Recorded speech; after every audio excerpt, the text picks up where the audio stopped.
go to back a few years, but we obviously played some couple of years of footy together. How's everything tracking at the moment with yourself in terms of injuries, life around the football club? And has been a while since I won your flag, hasn't it? You did win me a flag. No, it's been good. Footy's been really good lately. Obviously, last year I took some time off from playing just to sort of look after my mental health. Felt like I was sort of going on a pretty slippery slope, and thought the best thing to do was to sort of put everything on hold.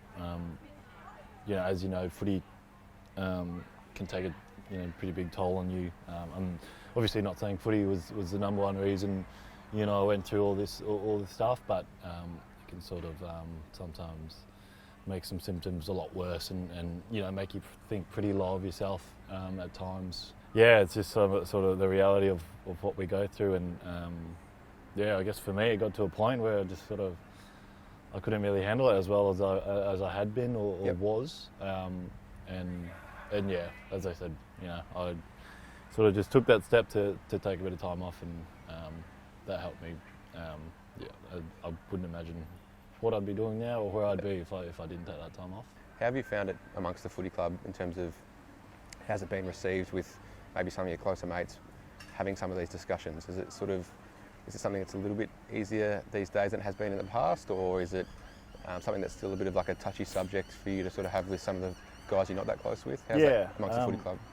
I think amongst the footy club it's been really good. Like I had Tom Boyd before me, who came out openly and said he'd been struggling. Exactly right. And I think he was another teammate of ours, obviously. Exactly. I played with him a couple of years as well. So I think as a society we've gotten a lot better about it. It still is an uncomfortable thing to talk about sometimes.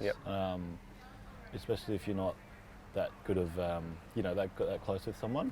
But for me, I think I'd put it off for a fair while until it got to a point where I sort of thought that I had no other option but to talk about it before things got a lot worse. And it was tough because I didn't know how to go about it at first. But in our industry we're so fortunate that we have club psychologists. Exactly right. We have so much access, so many resources we can go to, whereas your everyday person probably wouldn't. They had steps in place and measures, and I think the most important thing was to make me feel like I wasn't doing the wrong thing by coming out and saying this or feel embarrassed about it, because I think that sort of is a bit of a wall sometimes when someone wants to talk about how they're feeling. Yep. You think that there might be some sort of like shame attached to it or some sort of negative reaction, but you're right. They're the sort of worries that you go through an anxious mind in general. So it's not surprising that when you are thinking about coming out and having a chat, that those sort of things cross your mind. So which is sort of the stigma attached to it, unfortunately. Exactly right. But as I said, I feel like that's getting a lot better. And all it takes is to just ask someone how they're going, and if you notice little things here and there, and again that's why it's so tough, because there's a balance between sort of not pushing it too hard and just making sure they know that you're there whenever you need. Exactly right. Because you'd obviously rather say something than not say anything at all.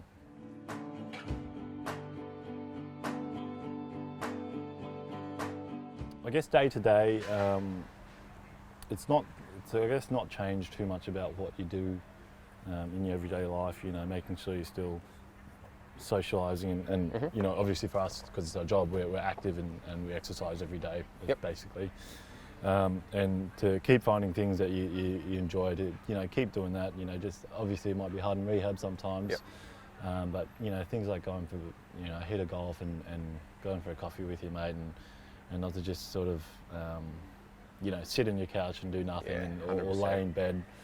For me, that seems like the easy option. I remember thinking that myself. Like, you kind of get this instant relief out of being like, no, I'll stay home today, and like, you get that sort of little hit of being like, oh, I'm safe and stuff. But then as the day goes on, the more you sort of isolate yourself, Yeah. the more you sort of within your own head. Did you Yeah, find that? yeah, definitely. And you know, sometimes your own mind can be your own worst enemy. Yep. A lot of the time, actually. Yeah, 100%.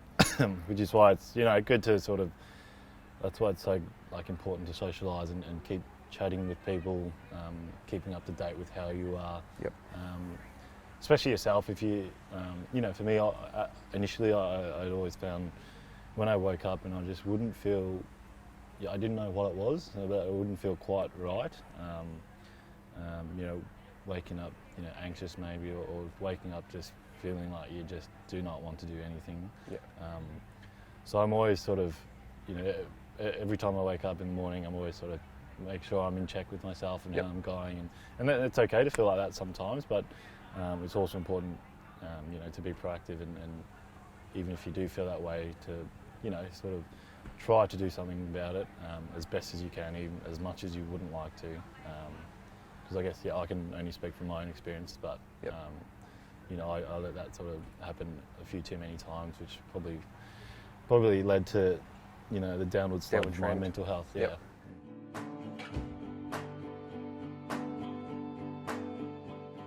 You know, I'm quite close with my family. I'm lucky enough to, you know, to have them.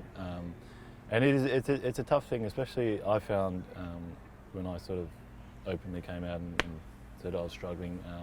It's a tough conversation to have with your parents, especially. Yep. Because obviously they just want the best for They you. want the best for you. world for you. And Yeah. it's a tough thing to say.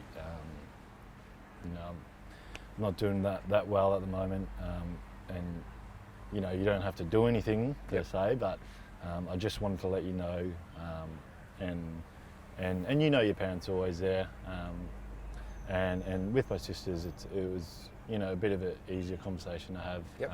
but it is a tricky one with your parents, I found, but again, I think an important thing as well for me, I found, was I didn't want anyone to treat me differently, sort of thing. I 100%. didn't want anyone to feel sorry for me, Yep. or Can definitely resonate with that. yeah, and I think one of the things is, for me personally, I didn't want to feel like I was a burden on other people. Yep. Which is also a reason why some people might really struggle to come out and say they are struggling, because they don't want people to, you know, go out of their way to help you Yeah. or whatnot. So yeah, as I said, I'm fortunate enough to have mum and dad there and my sisters, and I know not everyone is in that position, but it's obviously so vital to have people outside of, say, our workplace that we can talk to. That's right. Beautiful. I think we'll leave it there. Thank you very much for your chat today. No worries. Appreciate it, mate. Appreciate it.